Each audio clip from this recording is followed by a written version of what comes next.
Last time on the Skip and Josh podcast. Often we do a segment on this show called What Bugs Me. Mm-hmm. And it's mostly things that are bugging you. Mm-hmm. And it doesn't have to be sports related, right? Sometimes it's random stuff. A lot of times TV seems to bother you. Broadcasters, schedules, anything on your mind, right? By the way, speaking of that, on Sunday night, late, the NHL playoff schedule is going to come out, and I'm sure it's going to bug me. The Skip and Josh podcast is on now.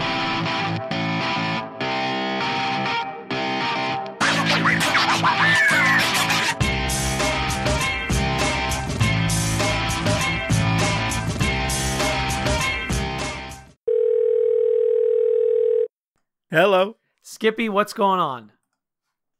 What's going on with you? Well, it feels like I talk to you every day now. We go these stretches where I don't talk to you forever, and now lately I talk to you all the time. We've really been pumping out the episodes, I have to admit. I wish there was some correlation between the number of episodes we pump out and the number of listeners we have. Well, yeah. Well, one thing you could say about our listeners, it's a loyal bunch. Oh, yes, they right? are. We have devoted listeners for sure. So yeah, we've been pumping out the episodes. March Madness was a big part of that. And last time we spoke, we realized, whoa, playoffs are starting on Wednesday. And when we say playoffs, being Canadian, there's only one thing. We're talking about hockey. They snuck up on me. They did. Well, you know what it is? It's because, I mean, look, being in Montreal, the last 3 months of hockey was a big waste. I didn't even follow the team, right? So I only started paying attention to NHL hockey the day after Villanova won the national championship. Right. Then you started to see what's going on, right? Exactly. But you know what? I thought of something today that was so interesting. So, the four major sports, right? Baseball, football, basketball, hockey. Mm-hmm. And if you lump in basketball and you include the college basketball, because we don't do that much NBA, mm-hmm. we're Canadian, right? We are? We are? We're Canadian. You're in Toronto. I'm in Montreal. These are the two biggest hockey cities you could ever imagine. And I think of all look, this is episode 90. Wow. I think we've talked about hockey the least of all the sports in these previous 89 episodes. When you think about all the topics, right?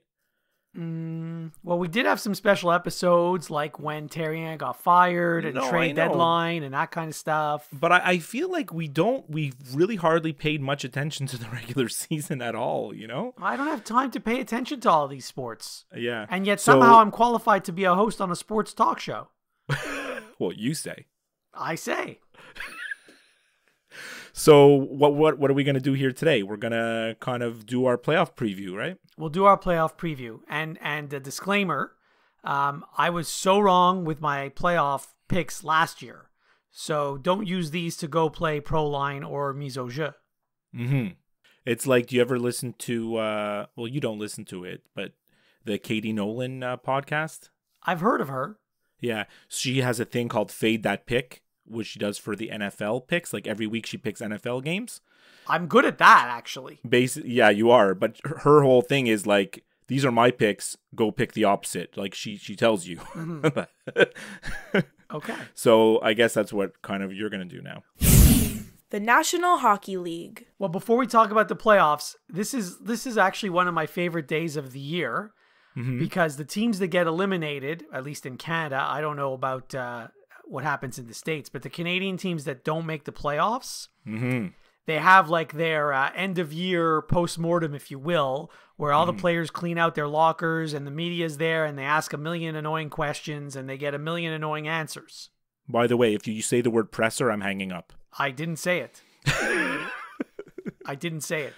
Yeah. So I know the for instance, here in Montreal, Canadians had their press conference today, right? Yeah. So one thing I heard, apparently Chantal Maccabé from RDS. And she's been covering the team for 30 years. Yes. So apparently she went to speak with Max Pacioretty and asked him, I guess, not in front of cameras, but just asked him on the record, if you were to come back to the Montreal Canadiens, but they did not want you to be the captain, would you agree to come back not being the captain? Right. Oh, I hadn't heard this. What did he say? He said no. He said no. He said, no, if I'm not the captain, I'm not coming back. Now, I'm paraphrasing because I didn't hear what he said. Right, but he wants to be the captain, right? Right, but I mean, there have been many captains on many teams who have lost their C and stayed with that team. Successful teams, too. Yes, like the Los Angeles Kings come to mind with Dustin Brown, the San Jose Sharks with Joe Thornton comes to mind, and I'm sure there's others that I'm forgetting. Yeah. So, whatever. I mean, I don't really care. He didn't have such a good season. He doesn't really excite me that much. Stay, don't stay. The Canadiens have 1,000,001 problems they have to deal with besides that.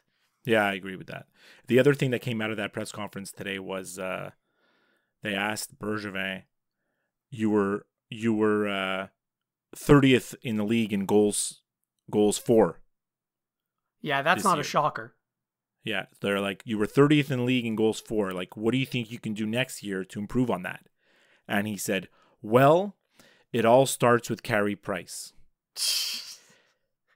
So now he's going to learn how to shoot from the point? Yeah. So right there, that tells you all you need to know about his qualifications for being the general manager and being able to, revive this team, because he's clueless. Honestly, of course, everybody agrees that Carey Price has to play better for the team to be successful. But how is that going to help your offense, which has been the number one problem for this team for the last 15 years? I don't know what the answer is. I really don't. Mm-hmm. And let me just say that I was one of those people who a year ago said the Canadiens need to re-sign Alexander Radulov, and they didn't. Of course, yeah. Meanwhile, the Stars went and signed him, and they didn't make the playoffs. Playoffs? Don't talk about it. Playoffs? You kidding me? And you know what? A lot of people predicted the Stars to go far in the playoffs. That they were going to be one of the favorites for the Stanley Exactly, Cup. And they didn't even make the playoffs. So, I mean, there's no...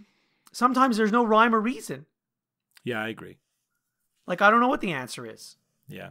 So did you follow any of the other, postmortems, or... Well, I didn't follow any others, but one thing I wanted to point out, and this refers to something that I said, I think, about 6 months ago. Mm-hmm. You're going to remember when I say it. But Claude Julien should be worried because Alain Vigneault was fired. Oh my God. I heard yesterday that Alain Vigneault was fired. The first thing that came to my mind was, I guess the Canadiens have their next head coach. They might. He's free and clear now to hire because Julien is going to get fired. Look, right now, I will guarantee you that he is the next coach of the Montreal Canadiens. Who, Vigneault? Yeah. Not that it's going to be this year or next year. He is the next coach. Okay. Yeah. There's no doubt in my mind. That's unless no other team hires him before that. Yeah, that's true. And he has a good resume, so there's a good chance he will get hired. Right. Right. Yeah.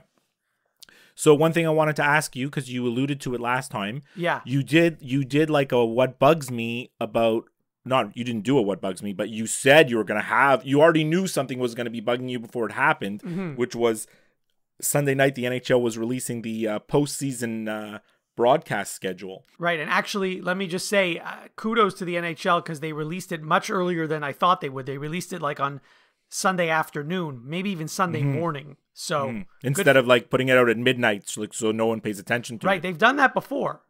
Right.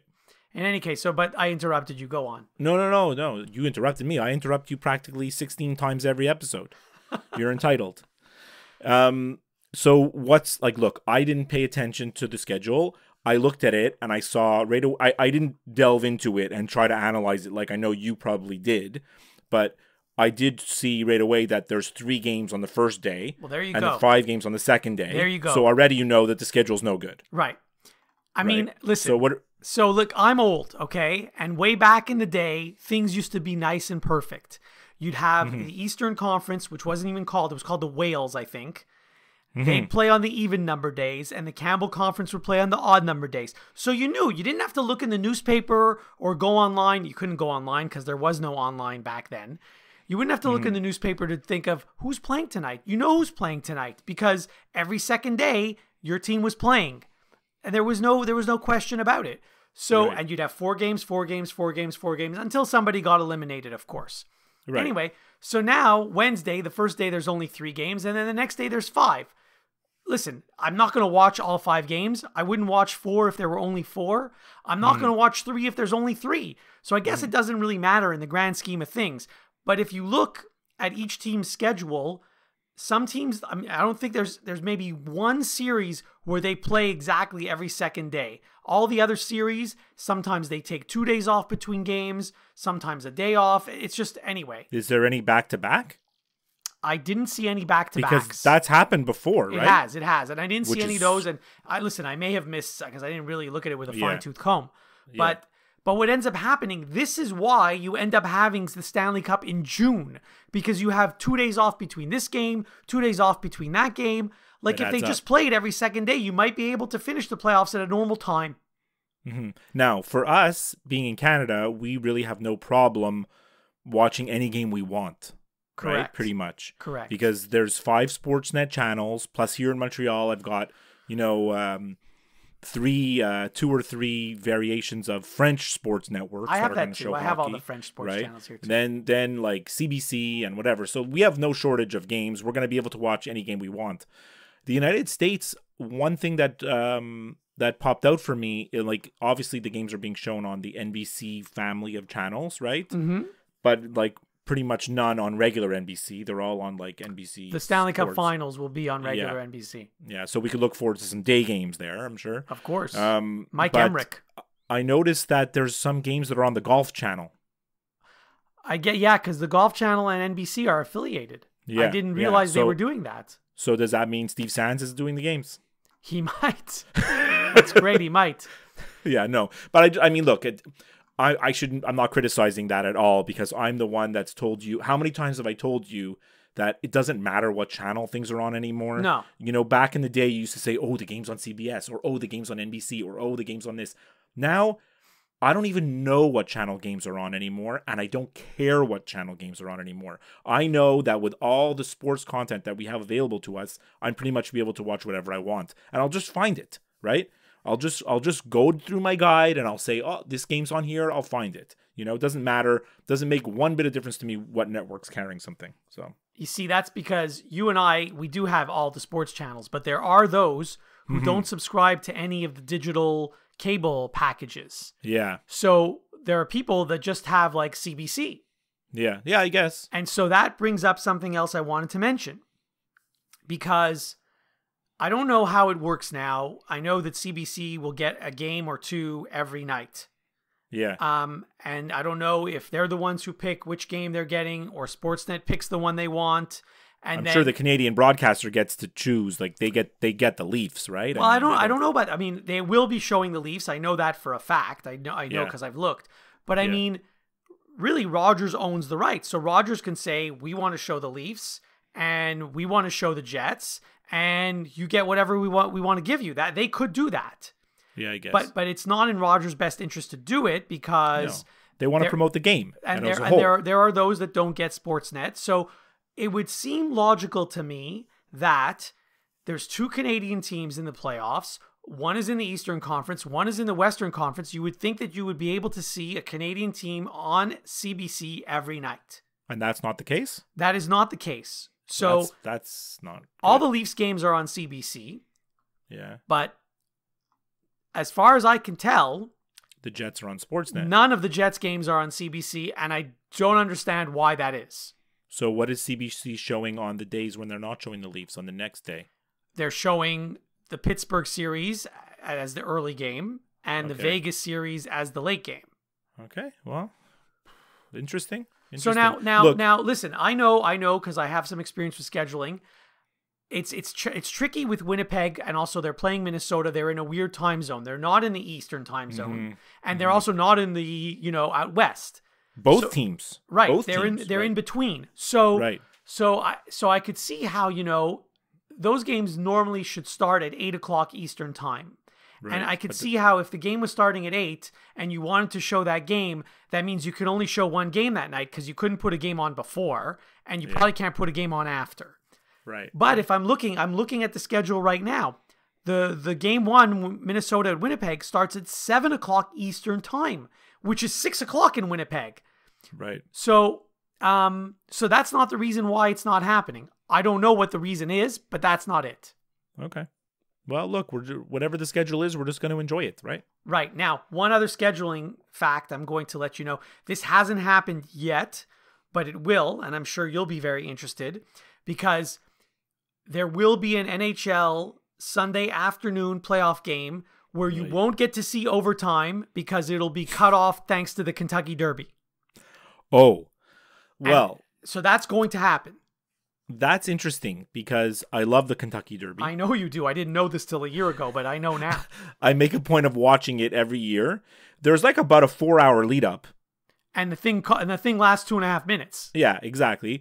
But yeah, well, I'm going to look out for that day, the Kentucky Derby day. It's coming up soon. I know. Yeah. I know. Yeah, it's exciting. All right, so you want to get into the playoff preview and talk about, we talked about the teams that didn't make the playoffs, but let's talk about like the teams that did make the playoffs, right? I do want to do that. One thing I'm going to mention, I happen to be setting up my office playoff pool today at work. Right. And this is a pool where you have to pick teams, not players. Okay. And I was filling out the entry sheet that I was going to send out to my coworkers.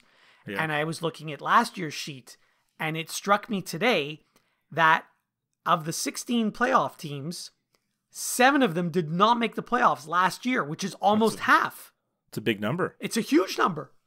Because you always, we talk about how when we do our NFL, like the beginning of the season in the NFL, you're the one that first pointed out that that's almost normal in the NFL. It is. There's always teams, never mind that don't make the playoffs that make the playoffs. Teams that go from last to division winner is normal in the NFL. It's been happening every year. But such a big turnover. Well, look, obviously the Vegas Golden Knights are part of that. That's one right there. Yeah, and New Jersey. That's and 2. Yeah. And Winnipeg, Colorado. So it's good. I'm glad we're seeing new teams. I mean, like some of these new teams have some very, very exciting players that you want to see, right? I mean, Taylor Hall, Nathan McKinnon, right? Like this Nico is Hischier. like Nico Hischier, Your son was the one who told me about Nico Hischier, by the way. Yeah. These are stars, I want to see how they do, right? Yeah, absolutely. So how do you want to start? We're going to go through and like kind of make our predictions all the way to the Stanley Cup Finals let's just go round by round. And then hopefully, like, we'll actually have some little discussion about some of the series. We can have some discussion. I'm worried about my Western Conference picks. I'm going to tell you right now, I'm very worried about it. But let's start in the East for that. I feel the opposite. I feel that the West is a lot easier. Okay, I don't. And the East, for me, has 5 teams that could win the Stanley Cup. And I'm being generous by counting Toronto. But well, Toronto you are being generous. But like 4 besides the Leafs. Like I feel that there's 4 really, really strong teams. Okay, well, let's start with Tampa at New Jersey. Oh, we're starting with the East. Okay. Why not? You're asking me Tampa and New Jersey? Yeah, not but versus. Do you want me to say number of games or? You don't have to do that. You could if you want. Yeah. So I mean, I'm taking Tampa. I'm going to take Tampa as well. Yeah, I mean they haven't played well down the stretch, as we mentioned last time we talked about them. Stamkos is hurt, not hurt. I'm not really sure, but I think they're too good, right? They're very good. They're just too good, so they have a lot of offense. I don't know what Stamkos' health status is. They say he's going to play, but that doesn't mean he's going to be good, Right. And I mean, I like their goaltending. Me too. He seemed and, to be and tired, other than though. Taylor Hall, I can't name you one player on the Devils. Well, you just did, Nico Hischier, but okay, yeah. 2 players on the Devils. No, but I think the Devils overachieved. I think they peaked, and they're going to meet their match with Tampa, right? Look, I was going to preface all this by saying that every single underdog could win their first round series. I don't think it's going to happen, but they all could. You could make a case for every single underdog. Well, that's the beauty of the NHL playoffs, in that the underdogs often do win. Yeah. Whereas the NBA playoffs, the favorite almost always wins. Right. Right? Right. Yeah. So we both have Tampa. What about Boston and Toronto? If you'd asked me this like on December 31st, I would have had a different answer. Yeah, well, the Bruins have been the hottest team the second half. Right? Yeah, exactly. So. And also the Bruins have that playoff experience. And as well as I do, that the playoffs, it's a different game. Yeah, I know, of course. Oh, no kidding. I mean, first of all, we're about to find out how hard it is to score goals. It's almost impossible sometimes. Right, and you don't want to play against Brad Marchand. No, they're loaded. They have Patrice Bergeron, Marchand, and now they've added Rick Nash, who me and you both are not huge fans of, but he's played well for the Bruins, right? You know what? I forgot he was even on the Bruins till you just said his name now. But it's perfect because on the Rangers, he was like the go-to guy, and here he's just a bid player, you know? Right, and at this point in his career, that's what he is. He's like their fourth or fifth best forward. You know, they have Pasternak is actually their best scorer. You didn't mention right? David Krejci. I'm not a huge fan, but yeah, he's still a good player, you know. And I think the Bruins are tested, and I think it's going to be a really, really tough series. But I do see the Bruins advancing. I think the only advantage the Leafs have, I think the Bruins have the advantage in goaltending and in forwards and in defensemen. I think the only advantage the Leafs have is in coaching, to be honest. I'm not a huge fan of Babcock, but I don't think it's going to be enough to overcome no, a 7-game it's not series. because coaching. Yeah, coaching's important, but you need to have players, you know? Yeah. And not that the Leafs don't have good players. Maybe they do. They're young. Matthews has been banged up. You know, who knows, right? One thing about the Leafs, they're an interesting team because they can score from all four lines. You know, they come at you, come at you. Even the fourth line is supposed to be energy line, but like they have waves and waves of offense. But the Bruins do too, you know? But it's also, it's different. The Leafs can score all four lines when they're playing a different team every night of the week. When you're playing the same team 7 times in a row, it's a different story. Yeah. And especially when you have a guy like Patrice Bergeron who can match up with whatever forward you throw out there. Right? Look, whatever your number one center is. Who's the best center in the NHL? Doesn't matter. If let's say it's Crosby, let's say it's whoever. Like when you have a guy like Patrice Bergeron, you have confidence that your guy could match up with him and you'll win that matchup. You know what I mean? A day will come when the Bruins, this version of the Bruins with Bergeron, Marchand, Chara, I thought it and was Rask. already over. I thought it was already over when Chara was kind of old. A day will come when this will all end and they won't be able to win anymore. But until that day comes, I'm picking them to win. At least this series. Well, I'm picking the Bruins too. Let's continue in the East. Washington and Columbus. Okay, so I have almost no doubt that the Capitals are going to win this series. Oh my. And that may seem surprising, but I have no faith in Columbus. I'm not a John Tortorella fan. Who is? I don't know. And didn't the Jackets lose in the first round last year? I think they did. Yeah, but they took, I think they played Pittsburgh, and I think they took them pretty to the brink. Right. Anyway, I'm picking the Capitals. I like Alex Ovechkin. I'm not saying the Capitals are going to win the Cup. Don't get me wrong. But I think they are going to beat the Blue Jackets. I agree with that too. Look, the Capitals won the Metropolitan Division. Yeah, that means nothing. They win it every year, don't they? I know, but no one even realized it because the Capitals didn't get any fanfare this year. No one was talking about them. And Alex Ovechkin led the league in goal scoring again. And no one talked about it. It's ho-hum. Ovechkin scored however many goals he scored, you know? Now, Braden Holtby is not as good as he was. He might not even be playing. He might not. They said that Grubauer, I read today that Barry Trotz said that he knows who his starting goalie is going to be, but he hasn't told the players yet. He's going to tell them today or tomorrow. But Grubauer's been the much better goalie for the whole second half of the season. I can tell you this. If Grubauer starts, they better trade Holtby in the offseason because he's going to have checked out mentally.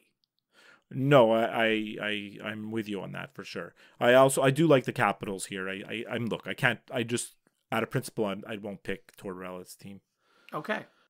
The Battle of Pennsylvania. And it's a huge rivalry. You don't know, like these teams don't. I can't say these teams hate each other because these players don't even care about the rivalry. It's the fans.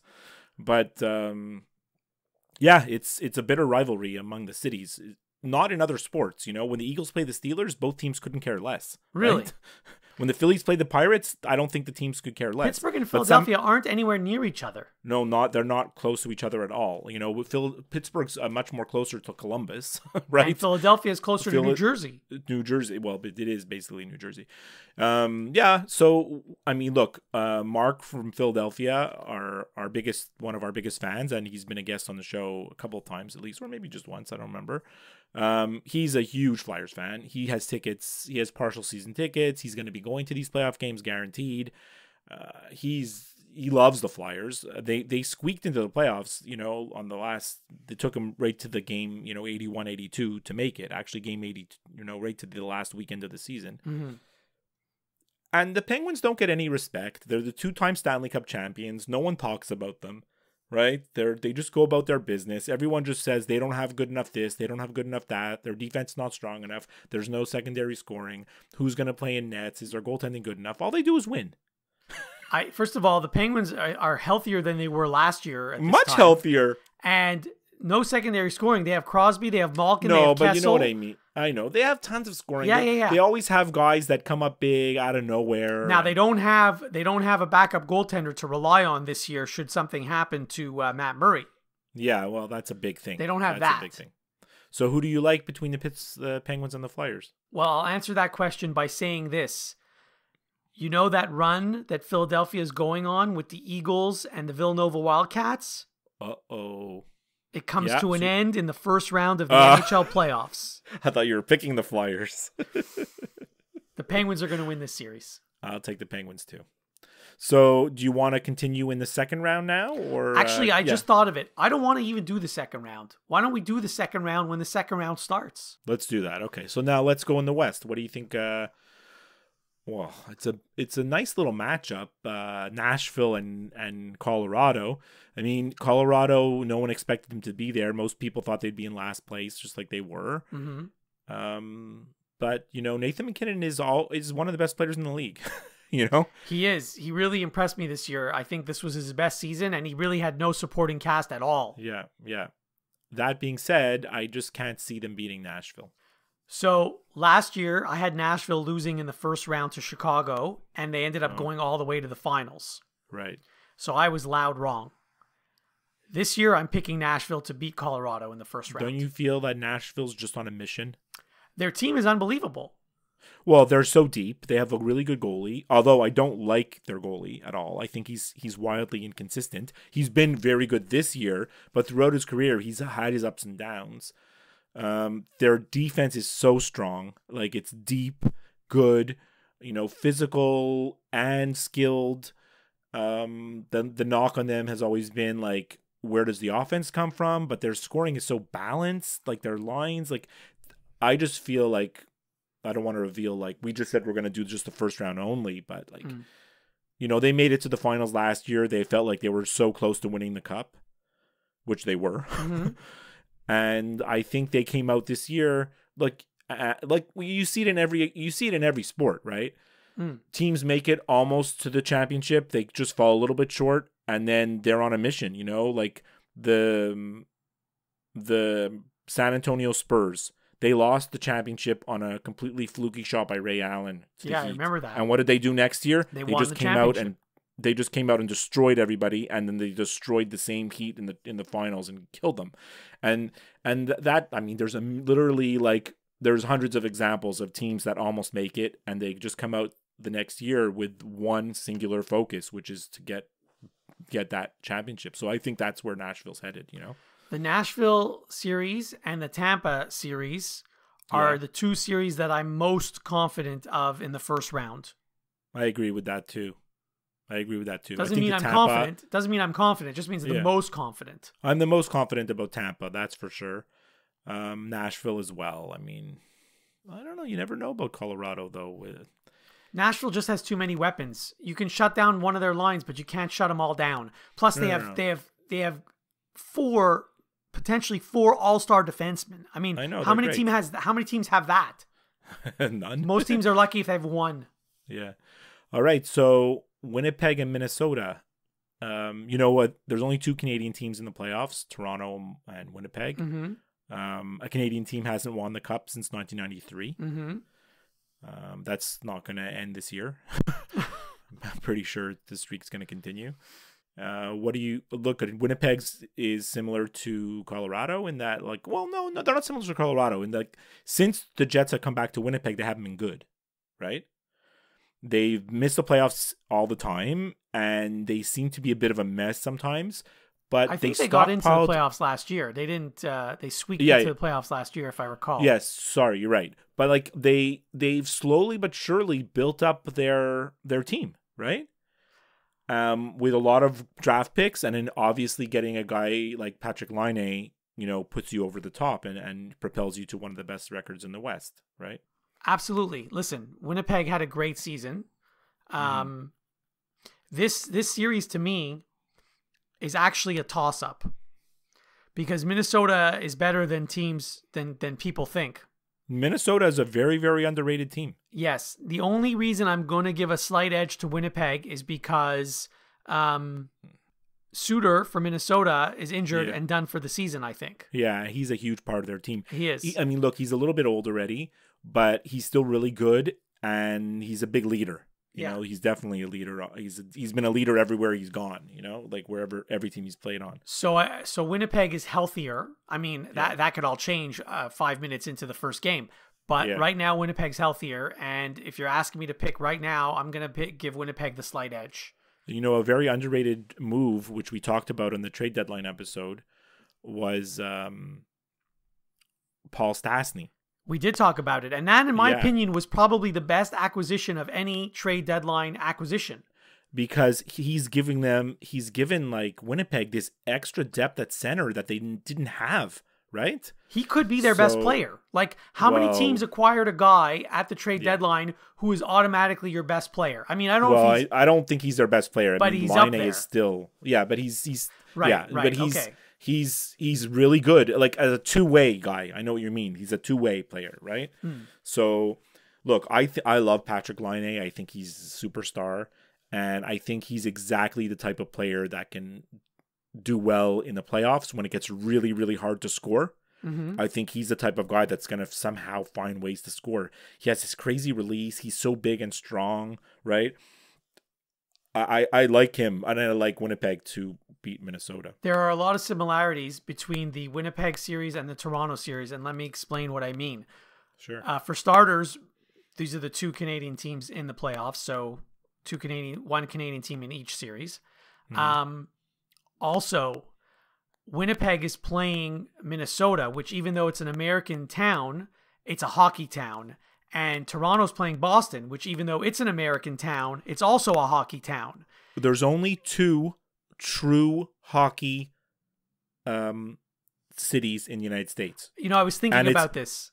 There's only two. Well, there's and I don't mean to disparage Philadelphia and Pittsburgh and all these other cities. There might be three. There might be three. You're forgetting one, I think. Minnesota and Boston. That's the list. Those are the top two for sure. Well, who's the third? Because both Minnesota and Boston have also good college hockey programs. Well, that's what I mean. It's grassroots, right? It's, the only other city that I might include in that group maybe is Detroit. Maybe, but the Detroit, they call, of course they call it themselves Hockey Town USA, and the Red Wings are huge there, and it's so close to Windsor, Ontario that it is like a hockey town, right? But you don't have the minor hockey, the college hockey, correct. That you have. When you think back, the Miracle on Ice, like the U.S. team from 1980 in the Olympics. Yeah, all the players were from Minnesota or Boston. It was Minnesota and Boston. That was the whole team. Yeah, exactly. That's where hockey thrives in the United States. And by the way, I don't know if you realize that there's quite the rivalry between the Jets and the Wild because they're actually not that far from each other geographically. No. Geographically, that's their rival, right? Yeah, exactly. Yeah. Unless they put a team in North Dakota, but there you go. So I'm going to give the slight edge to the Jets. All right, here we go. Las Vegas Golden Knights against the Los Angeles Kings. This whole part of the bracket scares me like you have no idea. What do you think about the Vegas Golden Knights? Can they do it? Okay, well, first of all, so what was it? 10 days or 2 weeks into the season, Vegas, I don't think had lost a game, or they'd lost only one game, and everyone said, yeah, this isn't going to last. They're not going to make the playoffs.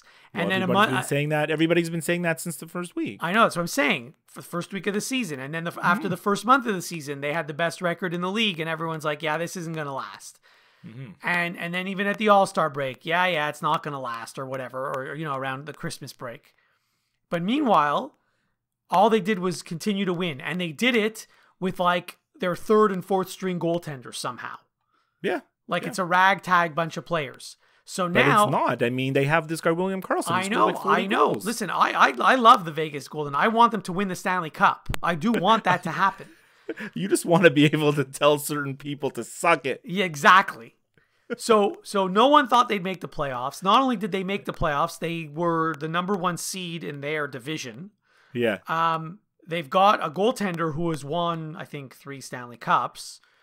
And I don't know. Yeah. I mean, he wasn't. Yeah. They won 3. He's won 3. Yeah. And I don't know how many other Stanley Cups are on the roster. So there's no reason why they cannot do some damage in the playoffs. I'm sure that most people are going to come and look at this matchup and they're going to say, "Oh, the Vegas Golden Knights, they're not for real. They're about to get their big storybook season's about to end against the Kings. Anze Kopitar, Jonathan Quick. The Kings are experienced. The Kings are this. The Kings are that." I'm taking the Vegas Golden Knights in 4. See, what you just said is what scares me, because the Kings have Jonathan Quick and Anze Kopitar and Drew Doughty and Dustin Brown and all these guys. They've won the cup. So, like, you know what? If they were playing another team in the first round, I don't think it matters. I might be with you. And I might still be with you. I don't know. I'm going to have to come back to this. I can't make a decision yet. You're going to come back? There's only one more series and then you're coming back to it. Yeah, let's do the other one first and I'll come back to it. All right, Sharks and Ducks. Sharks and Ducks, which is... This is a coin flip. But this is also a big rivalry. Yes, it is, but it's a coin flip. It's a coin flip. I read that Gibson might not be healthy for the Ducks, so just for that reason, I give it to the Sharks. You know what? I'm going to go, and the only reason I'm doing this, I'm going to go with the Ducks only because the Sharks seem to have no playoff luck whatsoever. They've definitely underperformed in their history, that's for sure. Like the Joe Thornton era hasn't been kind, because very often they've been one of the top teams in the conference and they've only gone far in the playoffs like once. Yeah, right? they never won the cup. They made it to the finals, but they've never won. Yeah. The Ducks have won the cup once or twice. Yeah, they won with they won the cup once. They won the cup once. With JSG Gare. They made it to the finals with JSG Gare and lost. Okay. But then a few years later they made it back to the cup finals and they won. That's when they had Scott Niedermayer. Okay. Right? So that's really no logical reason, because I'm going on historical information and none of the players are even on the team anymore, but I'm going to go with the Ducks. I'm going to take the Sharks just for the beards. Okay.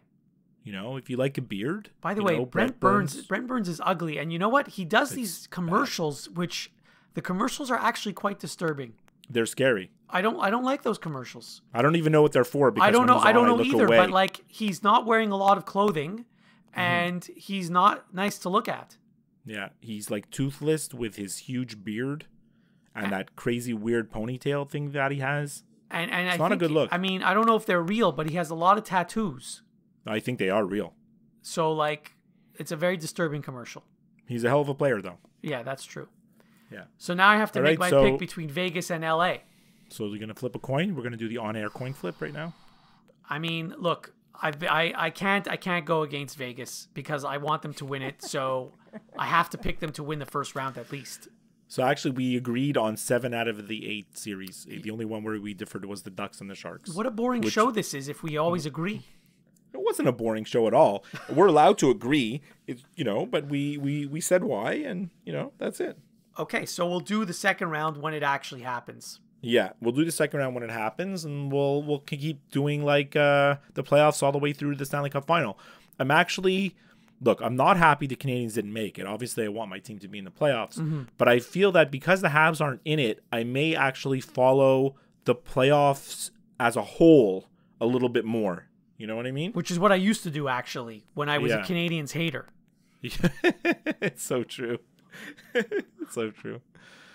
All right. Well, pleasure talking to you again. Yeah, we have to do the show close. This could be my favorite part of the show. Did you have any listener mail you want to talk about? No, I don't think I did. Okay, me neither. I will say this. We had a listener mail about 6 months ago or 3 months ago. I had made a comment about Frederik Andersen, and now a listener wrote in and said I was crazy because Frederik Andersen is the best player on the team. And now looking back at the season as a whole, he could be their team MVP. Now, in fairness, I didn't say that he was bad. I just said he was having a bad stretch. If the Leafs win the series, everyone's going to say what a great young team they have. And if the Leafs lose the series, they're going to pin it on the goalie. Well, the goalie always gets the blame. It's like that all the time. But you know what? If they win, I think they're going to say it's because of him too. If he stands on his head, let's say. If he stands on his head. But yes. You see, the difference is, here's the thing. I've always said this. The coach, hockey, baseball, football, basketball, whatever, the coach gets too much credit when the team wins and too much blame when the team loses. 100%. On the other hand, the goalie actually has more to do with the outcome of the series than pretty much anyone else on the roster, including the coach. Especially in a sport like hockey. Football, I believe the coaching staff is really important because there's active play calling. They're affecting every play of the game, right? Right, but if you have a bad quarterback, you don't even make the playoffs. No. But I'm saying that the coach has so much of effect on what's happening on the field. Whereas in hockey, the game is moving back and down, up and down the ice 1,000,000 miles an hour. What can the coach actually do? Right. Right. I mean, the work has to come in before in practice, setting up the game plan, and you have to cross your fingers and hope that the players are following the game plan, Mm-hmm. All right. So before we sign off, remember, you can listen and subscribe to new and archived episodes of the Skip and Josh podcast wherever you listen, including Apple Podcasts, Stitcher, Google Play, or any podcast app of your choice. I guarantee you we're on there. Whatever you use to listen to podcasts, just type in Skip and Josh and you're going to find us. We would love to hear from you via email, skipandjoshshow@gmail.com. Send us an email. Tell us who do you like in the playoffs? Are the Penguins going to three-peat? Are they going to be the first team since the 1980s Islanders to win 3 in a row? Are the Vegas Golden Knights for real? Let us know what you think. Who's your favorite team? Who do you got going all the way? You can also contact us by Twitter @SkipandJosh or by liking and following our Facebook page. And again, as always, skipandjosh.com. You can get all the links to everything I just said. I love links. They're my favorite. Beautiful. Glad to hear that. All right. I'll catch you next time. All right. Have a great week. The Skip and Josh podcast is over now. Don't worry, there'll be another episode soon.